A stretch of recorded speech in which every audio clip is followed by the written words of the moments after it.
Those who flee temptation generally leave a forwarding address. Lane Olinghouse. Imagine for a moment that your New Year's resolution includes a diet plan to help you shed some of that excess weight that you found over the Christmas holiday. It's the second day of January, and coincidentally, you just ran out of groceries and need to make a trip to the local supermarket. While in the store, you search out all the healthy choices like skim milk, low-fat yogurt, oat bran cereal, etc., and you place them in your shopping cart in hopes of totally transforming your food supply at home and facilitating your adherence to this new diet. Serendipitously means happening by chance. Right around aisle number 4, the bakery has just put a few items on sale, including their freshly baked donuts.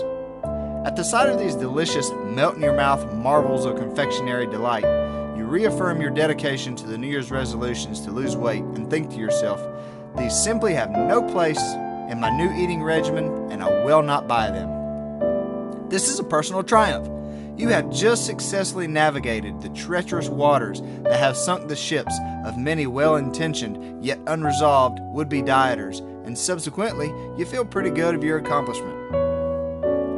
As you continue your quest for the healthiest food the grocery store has to offer, a certain foreboding sense of empathy starts to proliferate in your mind. Empathy means the ability to feel emotion for others, and proliferate means to get more of something. You think to yourself, I am on a diet, but that doesn't mean that the others in my family should suffer because of my decision. They would probably like to eat a donut, and I shouldn't stand in their way of having one. I'll go back to the bakery aisle and I'll get one box of these delicious donuts, but they're not for me. I won't eat any because they are for my family. Later that night, around 3 in the morning, when no one is awake except for you and there are no witnesses, the donuts cry out, "Please, come eat us. We are so tasty and pleasing to your palate that you will be in total ecstasy from having placed our sugary goodness in your tummy." Palate means the roof of your mouth. And let's face it, you are hungry. That's why you're awake and in the kitchen anyhow. Even though you know you shouldn't, and after much deliberation, you finally decide to tear a donut in half and take just the bite. The donuts weren't kidding.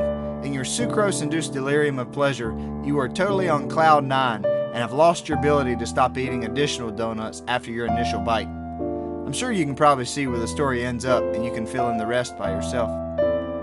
Resisting the temptation of reneging on the new resolution. Renege means to go back on a deal or promise. Was accomplished early in the story by deciding to forego the purchase of the donuts. The metaphorical forwarding address was left when the decision was made to have the donuts in the house. Have you ever done something or thought about doing something you know you shouldn't do, but you rationalize reasons for doing it just to make yourself feel better about having committed the act? I think it is something that we all have done at some point in our lives, and even though we can initially be successful at resisting temptation, we often set ourselves up for failure by placing ourselves back into a similar situation. It will be analogous to training a dog to wait on your command before eating its dinner and then dropping it off at the butcher shop for a few hours. I guess this may be a funny way to test the faithfulness of the dog, but I'm sure that the canine would fail to see the humor in it, especially on an empty stomach. So the take-home message of this quote would be, avoid bad situations.